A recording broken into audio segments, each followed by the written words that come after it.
Vamos a orar. Padre, Señor, en esta hora venimos delante de ti para pedirte que estas preciosas verdades caigan en nuestro corazón, que caigan en nuestra alma, Señor, que echen raíces bien profundas, que germinen, que crezcan, pero que también den fruto, Señor.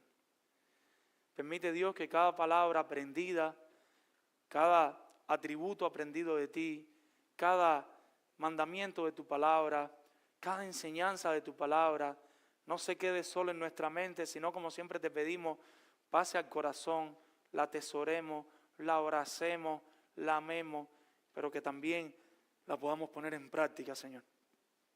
Ayúdanos a no ser cristianos perezosos, a no ser cristianos, Señor, que dicen que te aman, que dicen que quieren conocerte, pero cuando tú les dices lo que tenemos que hacer, Señor, no lo queremos hacer. Ayúdanos, Señor, asístenos, sabes que somos pecadores y sabes lo mucho que te fallamos. Pero ahora estamos viniendo delante de ti, pidiéndote que nos hables a través de tu palabra, pidiéndote que tu Espíritu Santo nos ministre, que tu Espíritu Santo toque nuestros corazones y que nos ayudes a entenderla a pesar del predicador, Señor. Habla a tu iglesia, Señor, tu iglesia te necesita, Padre. En el nombre de Jesús y por los méritos de Cristo. Amén. Quizás usted ha escuchado la frase que algunas personas dicen en diferentes ocasiones, como la oración es la fuerza que mueve la mano de Dios. Dijeron amén. La oración es poderosísima. Mi hermano, siento decirle que quizás esto sea una declaración errónea, una declaración más acertada, y quizás viendo todo el panorama, toda la revelación que tenemos en la Escritura y ya pudiendo hacer una declaración congruente, sería que la oración es el instrumento, la herramienta que tenemos para acercarnos a Dios en completa humildad y rogarle que responda nuestras peticiones para su gloria. Aún las oraciones o la oración, el Señor nos las entregó a nosotros como una herramienta para nosotros poder hablar con Él, un instrumento a través del cual nos podemos acercar a Él para pedirle para su gloria. Cada petición que nosotros le hacemos a Dios, aunque sea personal, debe ser para la gloria de Dios. Todo lo que respira en el mundo, los planetas no respiran, pero todo lo creado, nosotros, los animales, todo el mundo debe hacer todo lo que hace para la gloria de Dios, incluyendo la oración.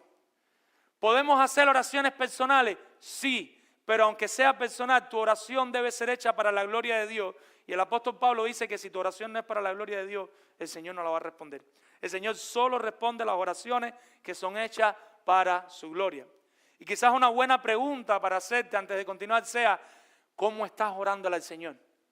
Piensa, aunque sea una oración personal, un beneficio que necesita tu familia. A veces nos hemos visto sin renta, sin carro, sin dinero, sin muchas cosas, pero piensa si de verdad lo que quieres, lo quieres para la gloria del Señor.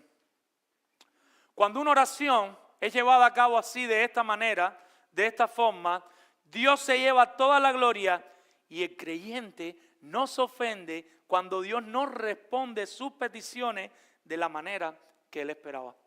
Cuando usted ora para la gloria de Dios y Dios no le responde lo que usted quiere, usted no se pone bravo con Dios. Usted no se molesta porque usted está orando, Padre, si es tu voluntad, Padre, para tu propia gloria.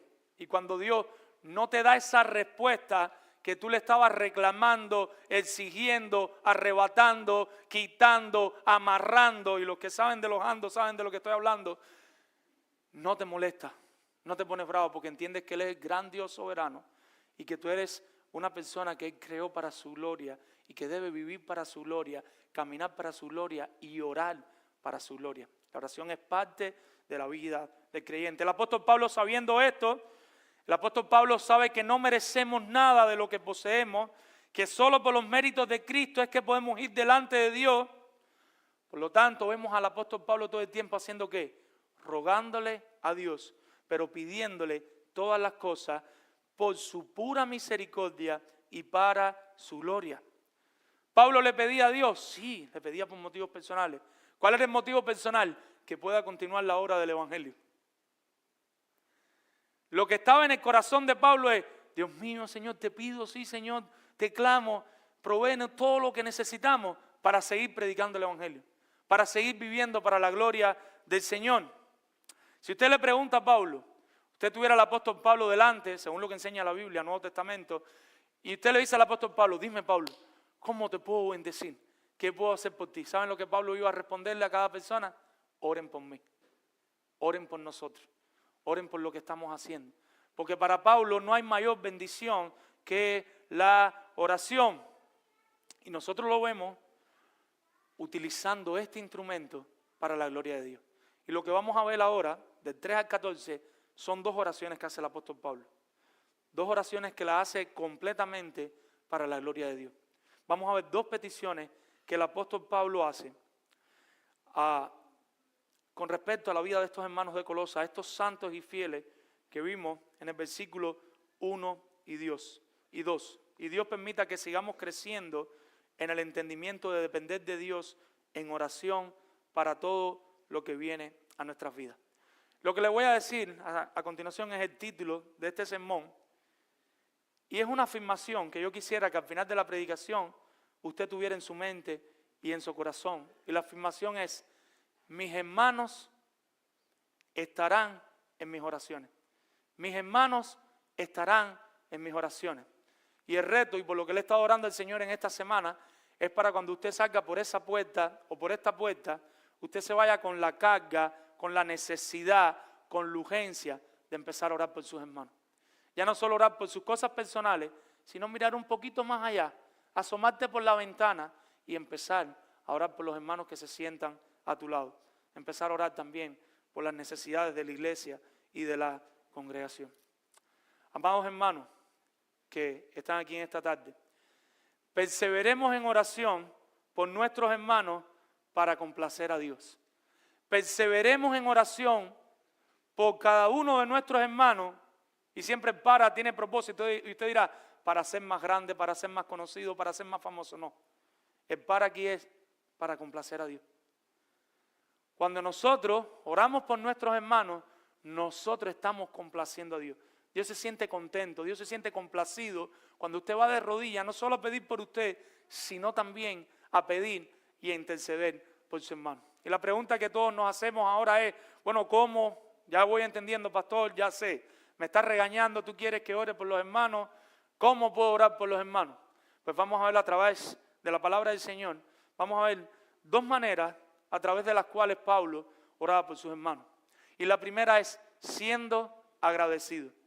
Siendo agradecido.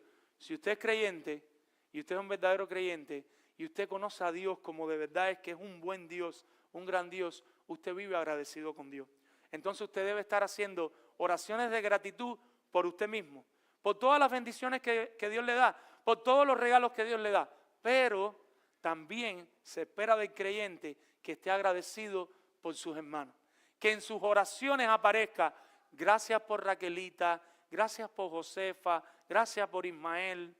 Creo que no cita a ninguno de la congregación. No hay ninguna, ¿viste? Me estoy aprendiendo los nombres. Debemos ser agradecidos. Debemos cultivar la gratitud en nuestras oraciones. Debemos aprender a orar por nuestros hermanos dándole gracias al Señor. La oración debe ser parte de nuestro estilo de vida. Las oraciones de gratitud deben estar ahí conectadas en nuestro estilo de vida. Mis hermanos, cuando nosotros hagamos esto, usted no tendrá problema para contentarse con el progreso que sus hermanos muestran en el Evangelio. Cuando usted empieza a llevar un estilo de vida de oración y que esa oración es una oración de gratitud, pero esa oración no solo es una oración de gratitud por usted, los alimentos, la salud, el médico, el doctor, las pastillas, sino que ahora usted también está orando por la vida de sus hermanos. Cuando usted ve que un hermano empieza a germinar, a progresar y empieza a avanzar y empieza a crecer espiritualmente, eso no es un problema para usted agradecerle al Señor. Usted no ve una competencia en los hermanos, usted le agradece y dice, qué bueno que mis hermanos están creciendo, mis hermanos están luchando con el pecado, mis hermanos están poniendo sus dones al servicio del Señor. Pero ¿cómo lo dice el apóstol Pablo? Versículos del 3 al 8. ¿Cómo lo dice el apóstol Pablo? No lo voy a leer ahora, lo vamos a ir desarrollando poco a poco. Usted puede ir leyendo con la vista los versículos del 3 al 8.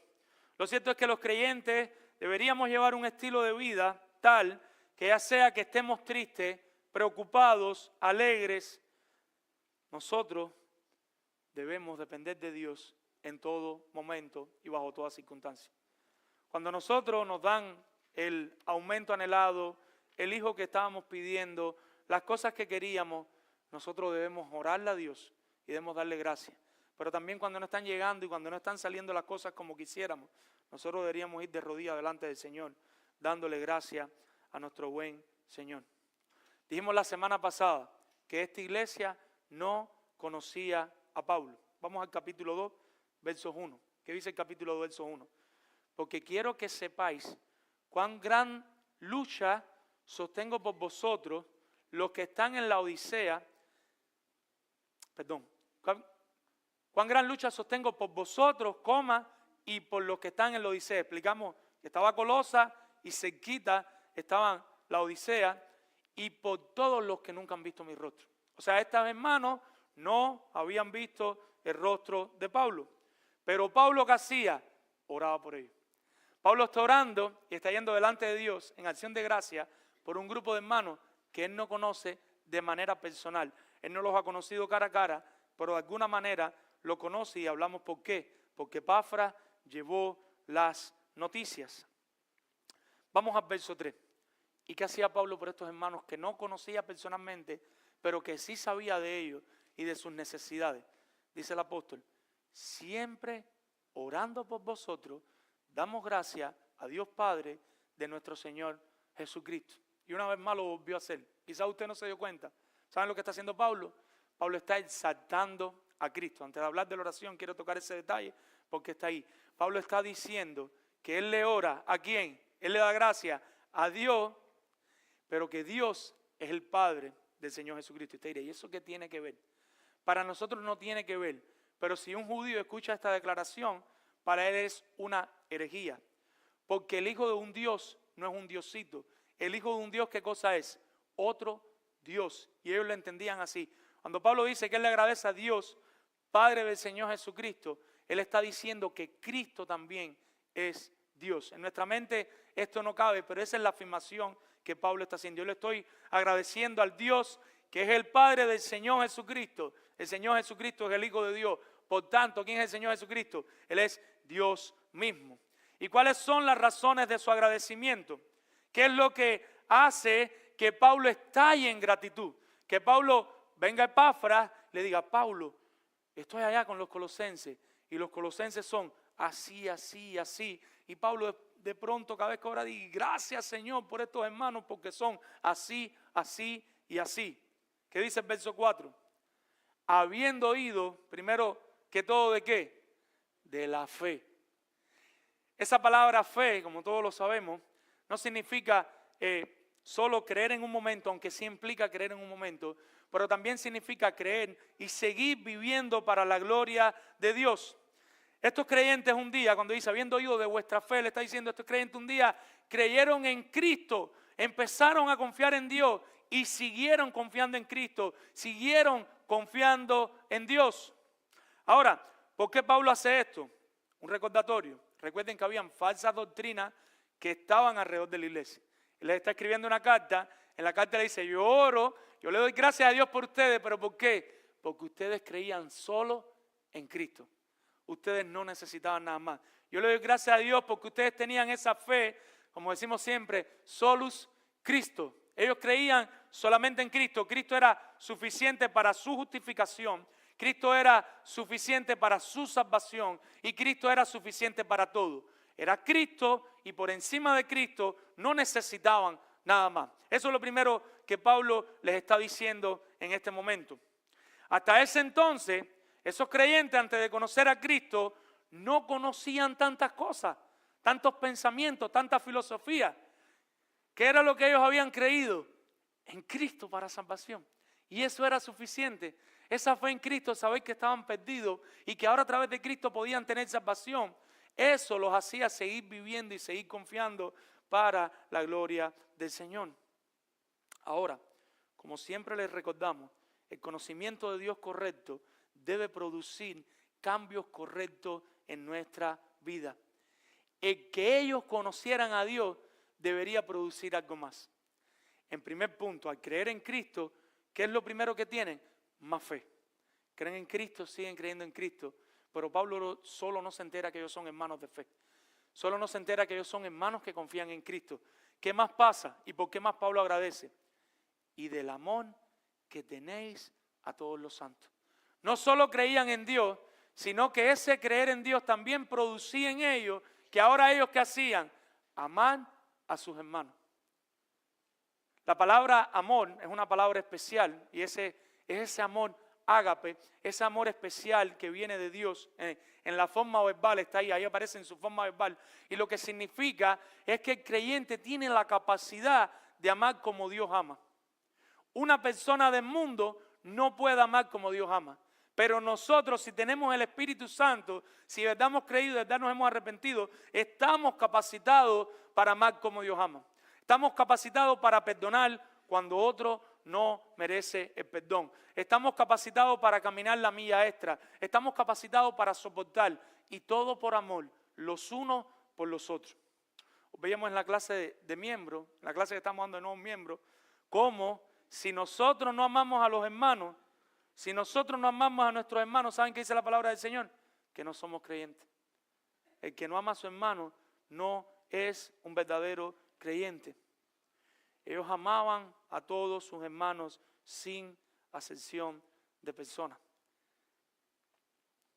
El creyente que ha sido regenerado por Dios, creyente que tiene el Espíritu Santo, está dispuesto a perdonar, soportar, caminar, orar, servir, corregir con amor, a someterse a todos sus hermanos y hacerlo así para con el Señor.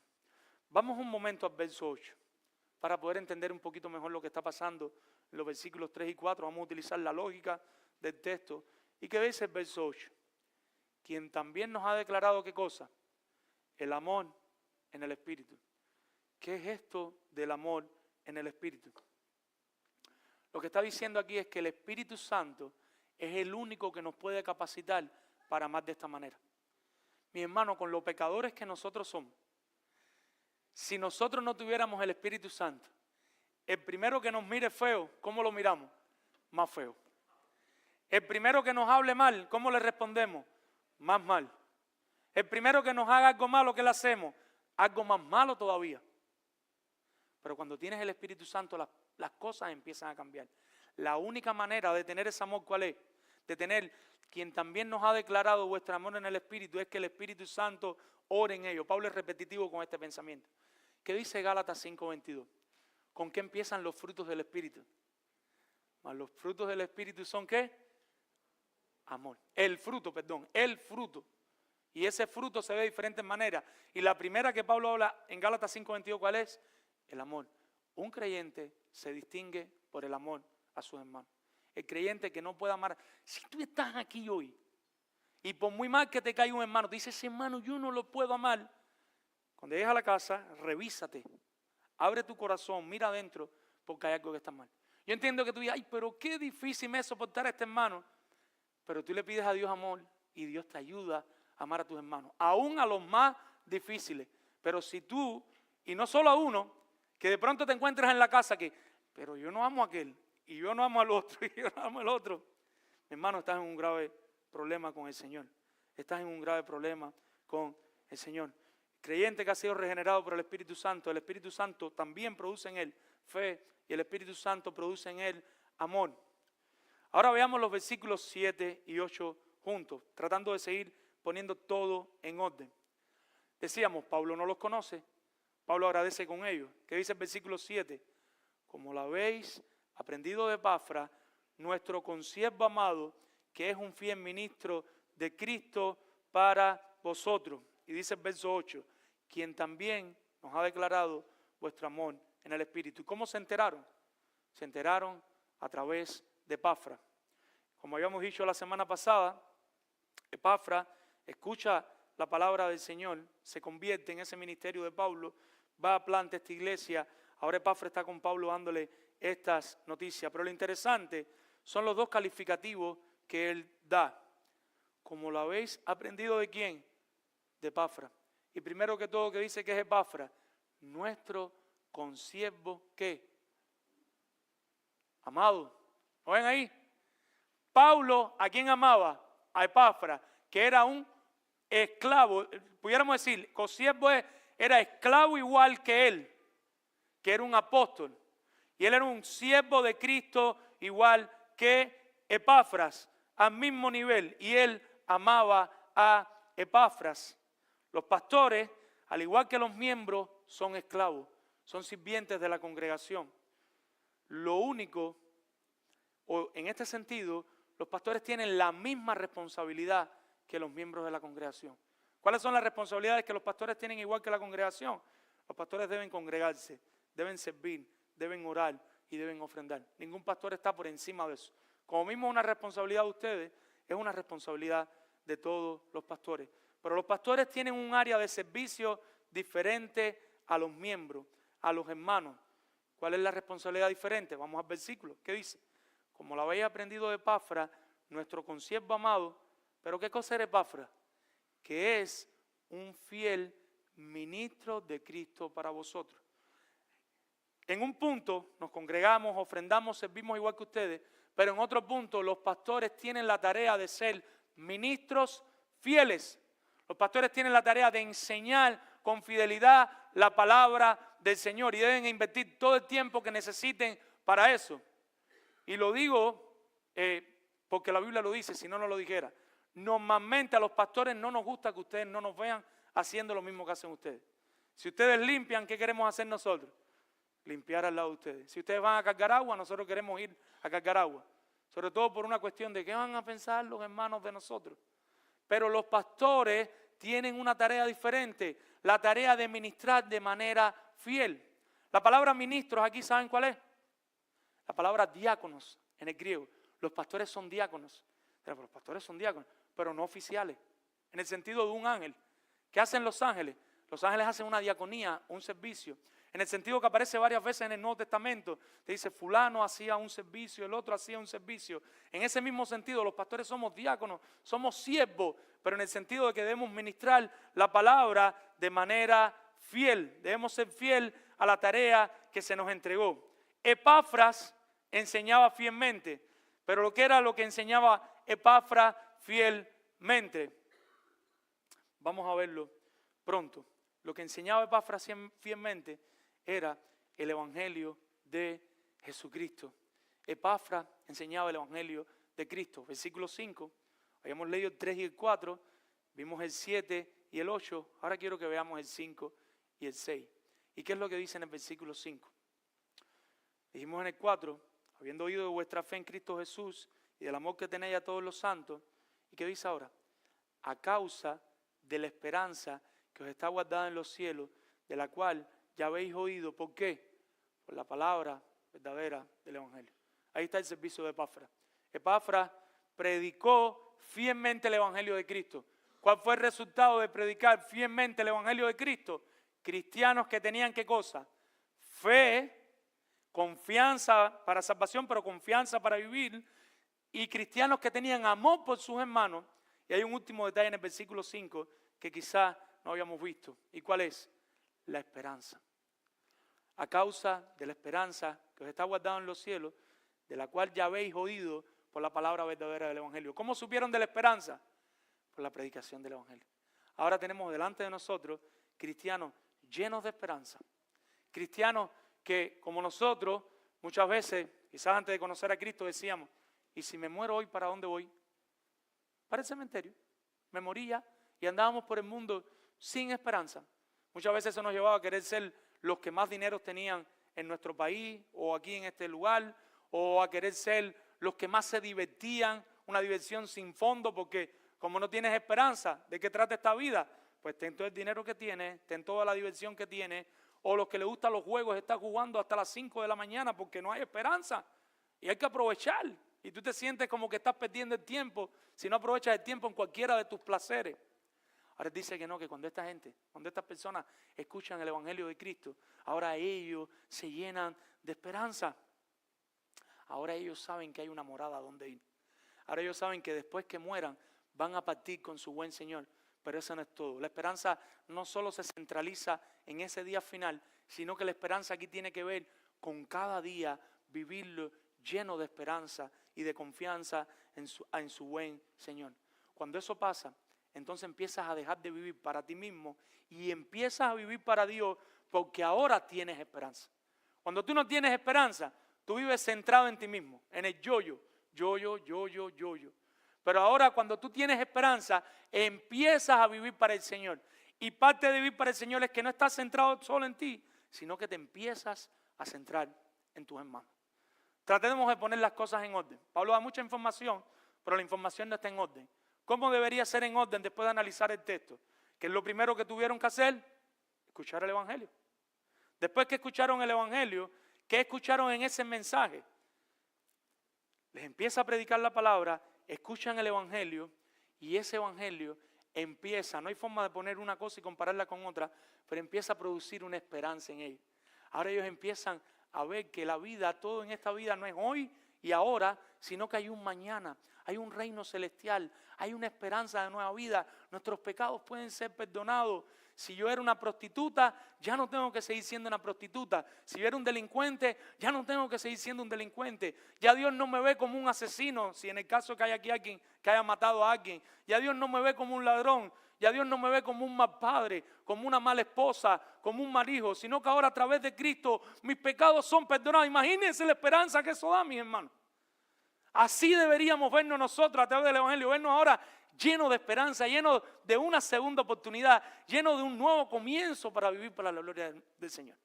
Escuchan el Evangelio a través de la predicación, se llenan de esperanza y ¿qué pasa? Creen en Cristo, tienen fe. Sabemos que el Señor les regenera, les abre los ojos y ellos creen en Cristo para salvación y ahora ellos llevan también una vida de fe. Pero la cosa no se queda ahí personal. Solo esperanza, solo fe, sino que ellos también aman a sus hermanos. Ahora empiezan a mirar más allá de sus fronteras, más allá de sus trincheras, más allá de su casa y empiezan a amar a sus hermanos. ¿Quién es el que los mueve a amar a sus hermanos? Versículo 8, el Espíritu Santo. Versículo 6, y ahora aquí voy a utilizar una metáfora agrícola que es común en el Nuevo Testamento, en muchas ocasiones se utiliza en el Nuevo Testamento. Y voy a hablar del efecto expansivo de la palabra. ¿Por qué puede pasar todo esto? Por el efecto expansivo del mensaje del Evangelio. Y lo que utiliza es esta metáfora. Y dice que ha llegado hasta vosotros, así como a todo el mundo, ¿y qué hace? Y lleva fruto y crece también en vosotros, desde el día que oíste y conociste la gracia de Dios en verdad. Cuando nosotros llegamos a Hechos capítulo 7, Hechos capítulo 6, versículo 7, ¿qué es lo que pasa? Sacan diáconos. Al sacar diáconos, ahora los apóstoles tienen más tiempo ¿para qué? Esto es práctico. Hechos 6, 7 es práctico. Ahora tienen más tiempo para la palabra y la oración. Ahora pueden discipular más personas, aconsejar más personas, preparar más sermones, preparar más clases, porque ahora hay personas que decían, no, tú no calificas, tú tienes, lo estoy llevando hiperbólico ahora, X cantidad de dinero guardada, estas personas tienen más necesidad, estas son las personas que tienen la necesidad real, a ti te podemos ayudar de esta manera, a ti te podemos ayudar de la otra, de manera que ahora las viudas que debían ser atendidas eran atendidas. Ahora los diáconos están asistiendo. ¿Cuál es el resultado de Hechos 6, 7? ¿Qué es lo que pasa? Dice el mismo texto. Y crecía la palabra del Señor. ¿Por qué crecía la palabra del Señor? Porque ellos tenían más tiempo, pero no era porque los pastores tenían más tiempo para jugar PlayStation, ver Netflix, ponerse a, qué sé yo, no sé, en vez de dormir una siesta de 1 hora, a dormir 4 horas por la tarde. No, lo que estamos hablando es que ahora, ¿qué se hacía? Se predicaba más la palabra. Como se predicaba más la palabra, ¿qué era lo que pasaba? Y crecía la palabra del Señor. Ahí ven la ilustración. Hechos 12, 24. Herodes muere, pero la palabra del Señor crecía y se multiplicaba. De alguna manera notamos, a veces a Dios le place con ciertos tiranos que la palabra siga avanzando, pero a veces a Dios le place, después de morir un tirano, que la palabra fluya más. Y ese fue el caso de Herodes. Herodes muere y ahora de pronto la palabra se estaba multiplicando. Hechos 19, versículo 10. ¿Y qué dice? Ya lo habíamos visto. Pablo predica por 2 años en la escuela de Tirano. Resultado, muchas personas en Asia. Dice que la palabra llegó a todas las partes de Asia y escucharon el evangelio allí. En Hechos 19, versículos del 11 al 17, Dios confirma el mensaje de Pablo con milagros asombrosos como apóstol. Versículos 18 y 20, las personas creen, se arrepienten al punto tal que empiezan a abandonar sus negocios. Las personas se convierten de una manera que se percatan que lo que estaban haciendo era pecaminoso, hacían imágenes, hacían ídolos y abandonan los negocios para vivir para la gloria de Dios. ¿Y qué dice? Y la palabra crecía y prevalecía poderosamente. Y en el versículo 6 de 1 Colosenses 1:6, la segunda parte, ¿qué es lo que dice? Y lleva fruto y crece también en vosotros desde el día que oíste y conociste la gracia de Dios en verdad.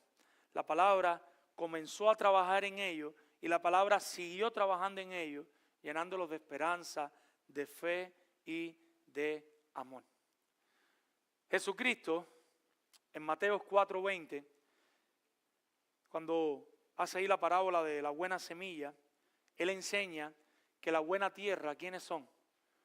Los creyentes. Nosotros los creyentes somos la buena tierra. Los únicos que recibimos la semilla y ¿qué hacemos? Nosotros damos fruto. Nadie que no sea buena semilla puede dar fruto. Los únicos que pueden dar fruto son los creyentes, la buena semilla que se siembra. Entonces Cristo crecerá y dará fruto solamente en la vida del cristiano. Cristo no va a dar un fruto bíblico fuera de una persona que no sea creyente. Pablo en este texto está agradecido con Dios porque la semilla de Cristo cayó en ellos, llenándolos de esperanza, de fe y de amor. Al enterarse de que ellos vivían por fe, amor y esperanza, Pablo ahora escribe esta carta y en la carta le dice: yo le oro a Dios siempre y cuando yo oro por ustedes y yo le doy gracias al Señor. Yo le agradezco a mi Señor. Y la primera pregunta que te quiero hacer en esta tarde es: ¿en qué evangelio creíste? ¿Creíste en el evangelio donde tú eres el centro o creíste en el evangelio donde Jesucristo es el centro? En el evangelio que creíste, tú eres el héroe de la capa que va con la mano así al frente y va triunfando, victorioso, de victoria en victoria. O en el evangelio que creíste, Cristo es el héroe de la capa y es tu buen Señor y tú vives agradecido y en oración a Él. Si no es el segundo y es el primero, te pido que hoy te arrepientas y que creas en Cristo como el Señor de tu vida y que fuera de Cristo no necesitas nada más. Solo necesitas a Cristo para vivir por fe, para vivir lleno de esperanza y para amar a tus hermanos. Otra pregunta: ¿está el evangelio de Cristo dando su fruto natural en tu vida? ¿Está el evangelio de Cristo dando su fruto natural en tu vida? ¿Cuál es el fruto natural? Hay muchos, pero a la luz de este texto, notas que el evangelio cada día produce en ti como produjo en ellos, dice que producía fruto, y notas que cada día tú estás confiando más en Dios, ¿o no? Notas que cada día tú estás más esperanzado en el cielo, al punto tal que tú alabas a Dios y tú cantas y tú puedes decir: ven Señor Jesús. Al punto tal que tú puedes decir: pase lo que pase, yo estoy en las manos de mi Señor. ¿Tu esperanza crece o decrece? La palabra de Dios está dando fruto natural en ti de manera tal que tú no sabes cómo, tú no te explicas a un vil pecador como tú cómo, cada día está amando más a sus hermanos. Tú dices: en otro tiempo los ahorco, los mato, les pongo una bomba en el patio de la casa, pero ahora yo no sé cómo, yo siento que amo más a mis hermanos, siento que les tengo que, los que puedan, ¿no?, darle un abrazo, darle un beso, orar por ellos, ver cómo me preocupo por ellos, cómo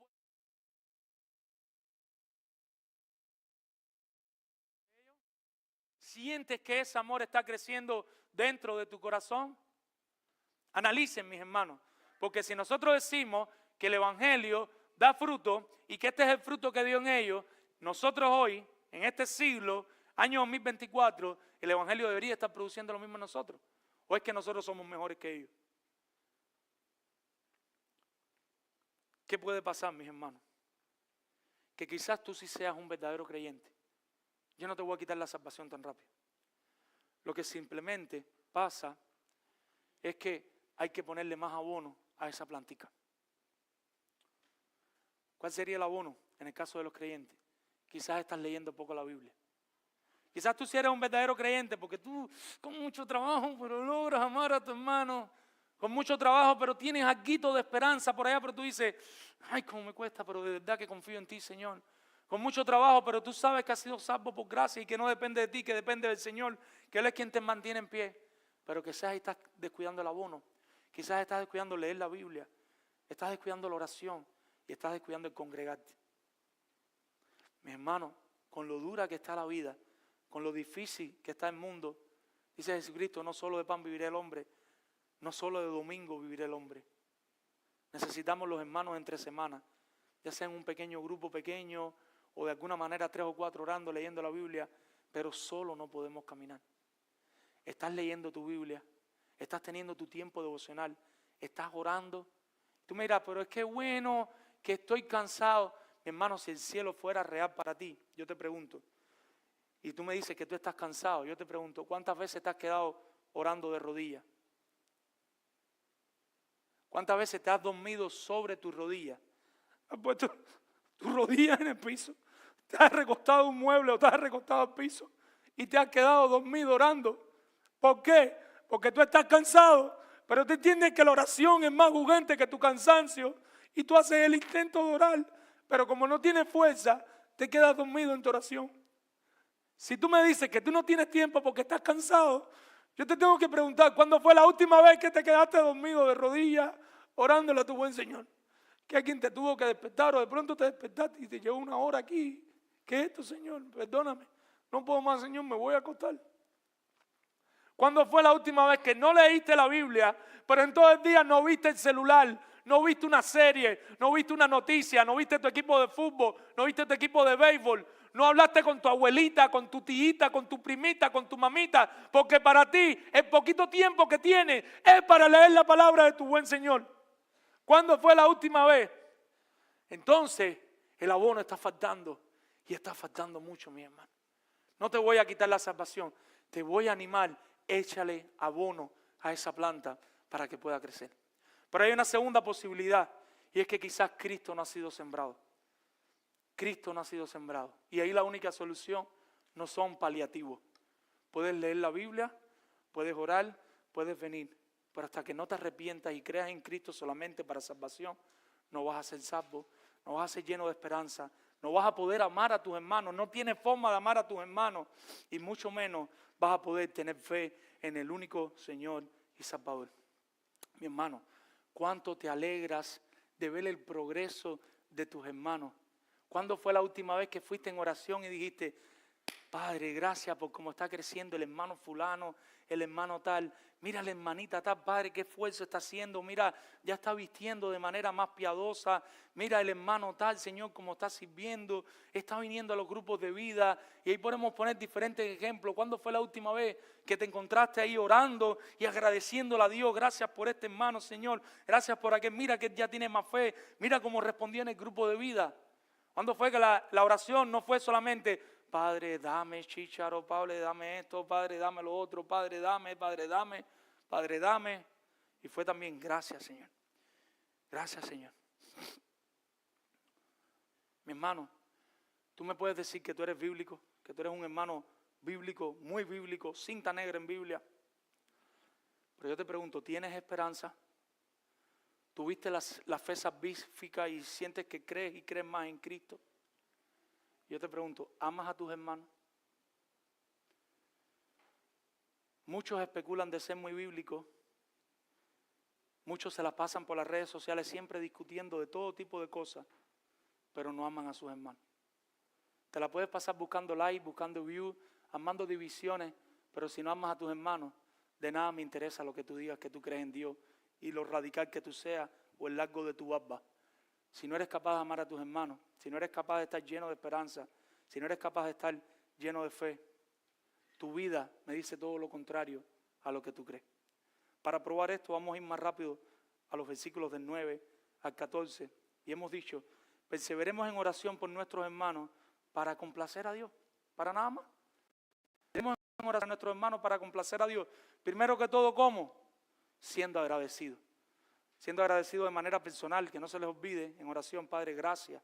Gracias por esta esposa, gracias por este esposo, gracias por mis hijos, por mi empleo, porque en tu gracia me lo permitiste. Si tú entiendes el Evangelio, tú entiendes que lo que tienes es de pura gracia y que el esposo que tú tienes es el mejor esposo que podías tener y que la esposa que tú tienes es la mejor esposa que podías tener y que esos 3, 4 hijos necios son los mejores 3, 4 hijos necios que tú podías tener. Y tú vives agradecido con Dios, pero te extiendes más allá.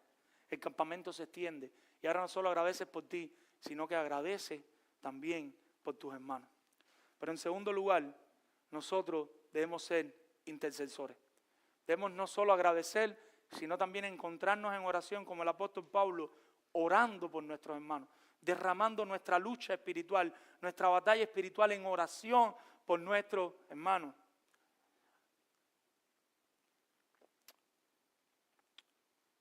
Una persona que lleva un estilo de vida de intercesión no tendrá problemas para orar, que sus hermanos sigan progresando. No solo agradece porque sus hermanos ya progresaron, sino que ahora está de rodillas y le pide a Dios, Padre, que siga creciendo, Padre. En vez de decir, pero viste a fulanita, que la saya que tenía, está ahí de rodillas. Padre, Señor, toca el corazón de fulanita. Pero viste a menganito, que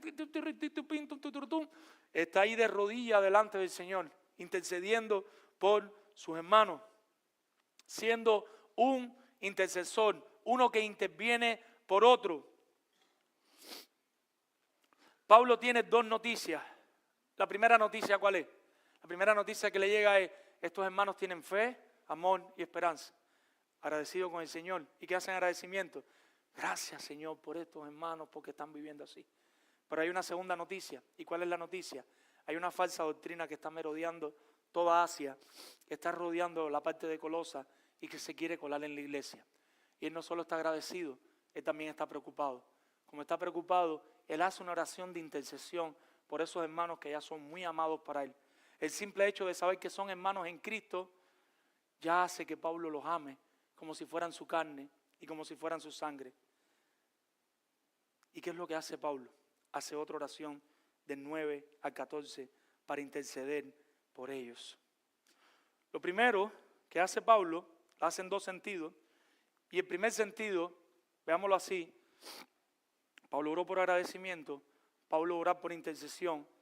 En la segunda noticia hay una falsa doctrina y esa oración va a ser en 2 sentidos. El primer sentido es que ellos sean llenos de la voluntad, llenos del conocimiento de la voluntad de Dios. Versículo 9. Por lo cual también nosotros, desde el día que los oímos, no cesamos de orar por vosotros y de pedir que seáis llenos del conocimiento de su voluntad. ¿Qué es eso del conocimiento de su voluntad? La palabra voluntad la vimos arriba, en los versículos de arriba, y habíamos dicho que tenía un sentido en el versículo 1. Pablo, apóstol de Jesucristo, ¿por qué? Por la voluntad de Dios. La palabra en griego es telema, pero las palabras nosotros debemos aprender a interpretarlas también por su contexto. En ocasiones el griego tiene esta dificultad. Tú tienes la misma palabra, escrita de la misma manera, pero en un texto significa una cosa y en otro otra. ¿Qué es lo que define su significado? El contexto. En el versículo 1, la palabra voluntad significa los designios soberanos de Dios. ¿Por qué Pablo era apóstol de Cristo? Porque Dios lo designó así, porque Dios lo quiso aquí. La palabra voluntad aquí significa otra cosa. Llevémoslas al español. Si yo les hablo a ustedes de un camello, no me digan, ¿qué les viene a la mente con un camello? Si estuviéramos en Arabia y decimos, ahí viene un camello, ¿en qué pensamos? En el animal que uno se monta y va arriba del camello. Ustedes no son cubanos, se perdieron el privilegio. Pero los que vivimos en Cuba y decimos, ahí va un camello, ¿en qué pensamos? En un autobús. Le dicen un bus, una guagua. Porque en Cuba hay un tipo de autobús que le pusieron camello, que tenía hasta las jorobas y eran bien largas y no teníamos en qué montarnos. Y todos nos montamos en el camello. Yo no sé si es Colombia o México, me perdonan aquí esta última porque no sabía dónde era. Pero si nosotros estamos en Colombia y de pronto nos pasa una persona con droga por delante y dice, ahí va el camello, ¿en qué pensamos? En una persona que trafica la droga. No sé si Colombia o México, los colombianos me perdonan, pero sé que hay unos que le dicen los camellos. O sea, las personas que trafican droga y le dicen que ellos son camellos. Si es la misma palabra, ¿cómo nosotros sabemos cuál es el significado? Por el contexto, por la situación donde estamos. Asimismo pasa aquí. Aquí cuando habla ahora de la voluntad, el diccionario Vaine la define como el consejo lleno de gracia más que la resolución determinada. ¿Qué quiere decir eso, Eric? Que aquí la palabra voluntad tiene que ver más con el consejo de Dios que con el designio soberano. Aquí la palabra voluntad no es Dios quiso que Pablo fuera apóstol, sino que tenemos que aprender. Nosotros tenemos que empezar a hojear las páginas de la Biblia para conocer ¿qué cosa? La voluntad de Dios. Pablo le dice a los romanos, en Romanos 12, versículo 2, no os conforméis a este siglo, sino transformaos por medio del entendimiento. ¿Para qué? Para que comprobéis ¿qué cosa? La voluntad de Dios. ¿Y cómo la define? Agradable y perfecta. Hay una voluntad conocible, entendible. A los Efesios en el capítulo 5, verso 17 le dice, sean entendidos ¿de qué? De la voluntad de Dios. Visita que me acompaña, los cristianos ya se saben esto. ¿Quieres conocer la voluntad de Dios? Lee la Biblia, estudia la Biblia. Nosotros decimos en Cuba, fájate, lucha, pelea con las Escrituras. Siéntate en oración delante del Señor. Dijimos ahorita, hablamos del Espíritu Santo. Pídele que el Espíritu Santo te ayude a entender esta palabra y empiece a estudiarla y escudriñarla con tu buen Señor para que puedas conocer la voluntad. Pero continúa el texto. Que seáis llenos del conocimiento de qué? De su voluntad. ¿Pero en qué? Y dice, en toda sabiduría e inteligencia espiritual. ¿Saben lo que significa sabiduría aquí en este texto? Sabiduría. Que sean sabios cuando están ahí viendo la voluntad del Señor revelada. Y la palabra inteligencia espiritual es conocimiento, entendimiento, que el Espíritu Santo les ayude con sabiduría a descifrar esas verdades. Está haciendo un contraste con los falsos maestros. ¿Qué es lo que pasa? Los falsos maestros estaban enseñando que ahora parte de Cristo, después vamos a hablar en otra predicación más de los falsos maestros, no hoy, pero solo para que tengan la idea. Los falsos maestros creían que si está Cristo, por ahí hay un conocimiento superior que debes tener. Debes ser bien inteligente. Si tú no eres bien inteligente, no te vas a dar cuenta. ¿Qué significa? Que si en una congregación hay unos que no son muy inteligentes, nunca podrían tener entonces ni sabiduría ni inteligencia espiritual con respecto al conocimiento de Dios. Pablo dice, eso no es así. Lo único que tienes que ser es creyente y tener el Espíritu Santo para poder leer la palabra del Señor y poder interpretarla. Por supuesto, necesitamos maestros que nos expliquen algunas cosas, pero nosotros solos con esta Biblia en español, por la gracia de Dios, nos podemos sentar en nuestro cuarto y vamos a entender la mayoría de las cosas. Vamos a comprender, le pides Dios, habla mi corazón y habla mi vida. Y lo que te quede oscuro lo podrás aclarar después, pero es mucho lo que vas a poder comprender y es mucho lo que vas a poder entender. Mi hermano, el Espíritu Santo y la palabra de Dios no actúan separados.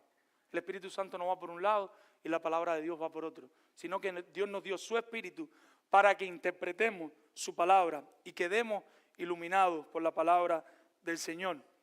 Podamos llenarnos de la sabiduría de Dios, del conocimiento espiritual. Tampoco podemos ir a la Biblia por nuestras propias fuerzas. No hay forma de que tú digas, yo voy a ir a la Biblia y la voy a entender. Si no tienes el Espíritu Santo, no vas a poder entender la palabra del Señor. Si tú no tienes el Espíritu Santo, tú no vas a poder entender la Biblia. Por eso hay muchas personas que leen y leen la Biblia y dicen, yo no entiendo nada, yo no veo nada. Es lógico, la persona está siendo sincera. No tiene el Espíritu Santo, no puede entender las Escrituras. Nosotros tenemos en nuestros países personas muy inteligentes, muy conocedoras.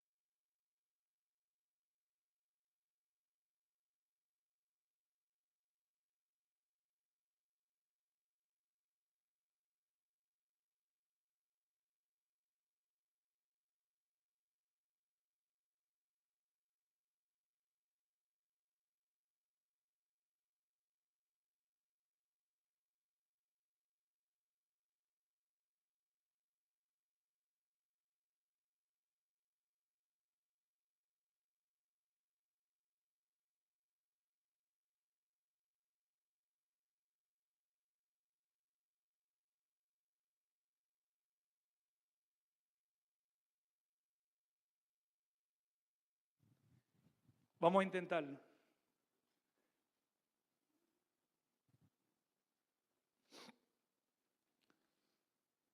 Sí. Vamos allá. Él quiere que ellos vivan de una manera que sea agradable delante del Señor. Que ellos puedan vivir para la gloria del Señor. Para que andéis, peripateo, como es digno del Señor. Y no solo eso, sino que quiere que lleven fruto, que ellos inviertan en otro. Ese conocimiento de la Biblia debe llevarlos a vivir para la gloria de Dios, debe llevarlos a tener ese fruto del Espíritu en su vida, pero también a servir a otros. Y quiere que lo conozcan más y más, que estudien su palabra. Hay un segundo sentido en el que Pablo está orando para que ellos sean llenos de la voluntad de Dios. El primer sentido, ya lo vimos, es para que puedan conocerla más, para soportar esas falsas doctrinas. Pero el segundo sentido es por fortaleza. Pablo quiere que ellos sean fortalecidos. ¿Ustedes me escuchan o no me escuchan? Si les predico con esto, no les voy a predicar y la culpa es mía. ¿Me permiten predicarles sin micrófono, aunque no se escuche en YouTube?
con su sangre el perdón de pecado.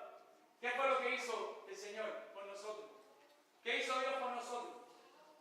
Todo. Él fue quien lo hizo todo. Nosotros estábamos no aptos, estábamos en un mal estado. Y Él fue y nos rescató. Él se metió en la tiniebla y nos...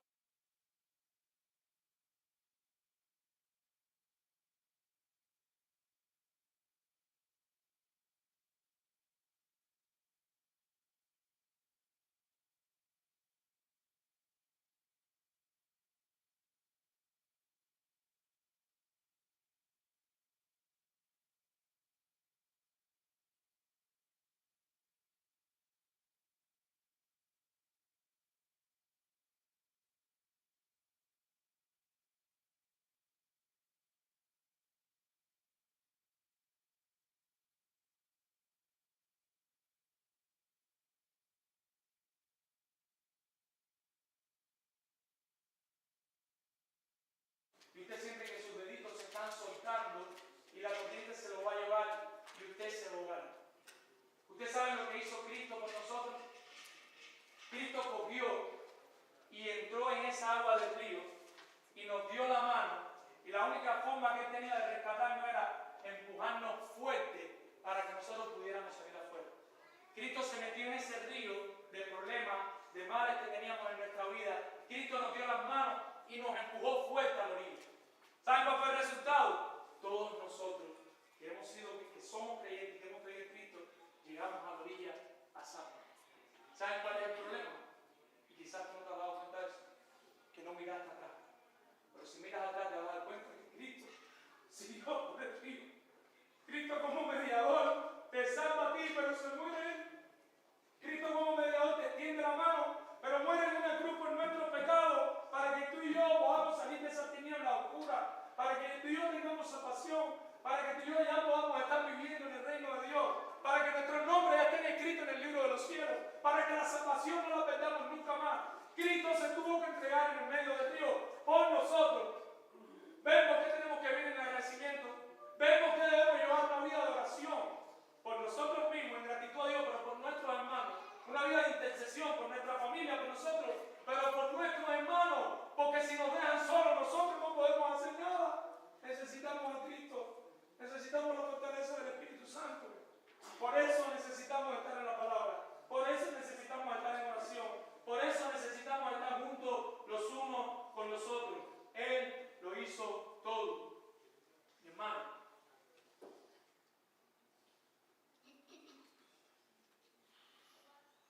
¿cuánto estás o cuánto estás transformando tu vida en conocimiento que estás teniendo del Señor? Pastor, yo sí leo la Biblia.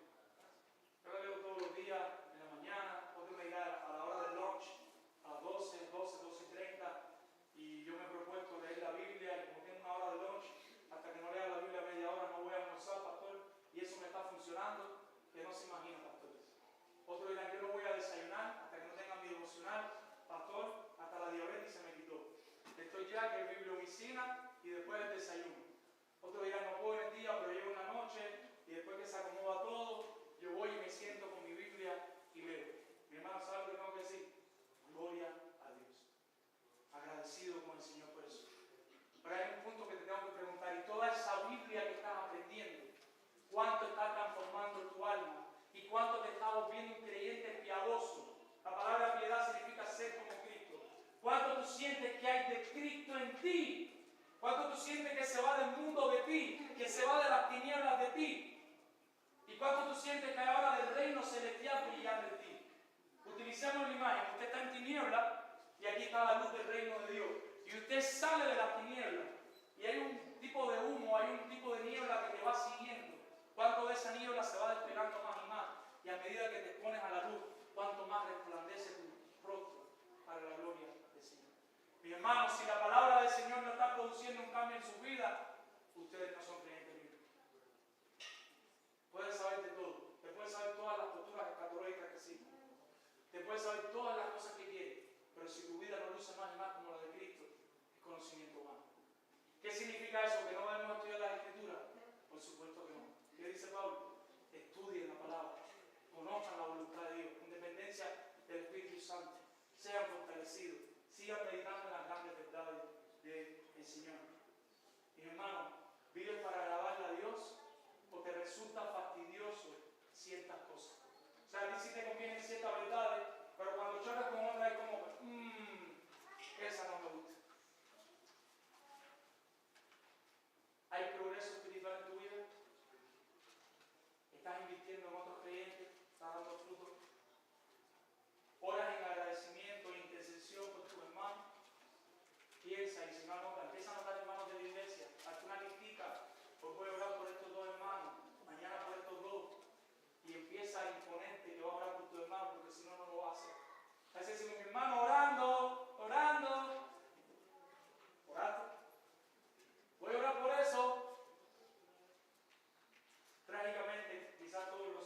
personas fueron impactadas de una manera por la palabra, que ellos decidieron dar su vida por esos haitianos y por esos niños. Su palabra no solo transformó su mente, sino que transformó su corazón de una manera tal que pidieron que salieran las personas, salieron hasta las personas de los embajadas, pero ellos sentían que eran los padres de esos niños y ellos no se podían ir de ahí. Resultado, los torturaron, y aún después de torturarlos se quedaron. Resultado, los mataron. El padre de la chica, un senador, y el padre habló y dijo que yo era un ejemplo de amor por ellos. Yo no sé si el padre tiene todo el contexto teológico, no tengo toda la información, solo tengo un poco de información de lo que pasé, pero les puedo decir que si no fuera por la obra del Espíritu Santo, ese matrimonio no hubiera podido hacer nada de eso. No lo hubieran podido amar, no hubieran podido creer tanto en el Señor que iban a dar su vida por ellos y no hubieran tenido su esperanza puesta en los cielos. Mi hermano, ¿hasta dónde oras no solo por ti, sino también por ti? Vamos a orar.